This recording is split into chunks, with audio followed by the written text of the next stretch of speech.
Selfie তোলার মুহূর্তই পরিণত হলো বিভীষিকাময়। পাকিস্তানের নয়নাভিরাম সোয়াত উপত্যকায় আনন্দ ঘন পিকনিক মুহূর্তেই রূপ নিল স্বজন হারানো কান্নায়।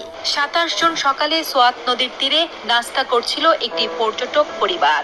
এ সময় তাদের সন্তানেরা নদীর পানিতে নেমে ছবি তুলতে গেলে আকস্মিক পাহাড়ি ঢল সবকিছু ভাসিয়ে নিয়ে যায়। পানির ভয়ঙ্কর স্রোতে ভেসে যেতে থাকা সন্তানদের বাঁচাতে ঝাঁপিয়ে পড়েন পরিবারের অন্য সদস্যরাও, কিন্তু তীব্র স্রোতের মুখে অসহায় হয়ে পড়েন তারাও। স্থানীয়দের মতে, সাহায্য চেয়ে তাদের আর্তনাদ প্রায় ২ ঘন্টা ধরে শোনা গেলেও স্রোতের তীব্রতার কারণে কেউ উদ্ধারে নামতে সাহস পায়নি। স্থানীয় প্রশাসন জানিয়েছে, পাঞ্জাব ও শিয়ালকোট থেকে আসা ওই পর্যটক পরিবারটিকে নিয়ে মোট ১৮ জন ঢলের কবলে পড়েন। সকাল ৯:৩০টায় বন্যার সতর্কতা জারি করা হলেও তার আগেই পরিবারটি নদীর তীরে পৌঁছে গিয়েছিল। এই মর্মান্তিক ঘটনায় শোক প্রকাশ করেছেন পাকিস্তানের প্রধানমন্ত্রী শেহবাজ শরীফ।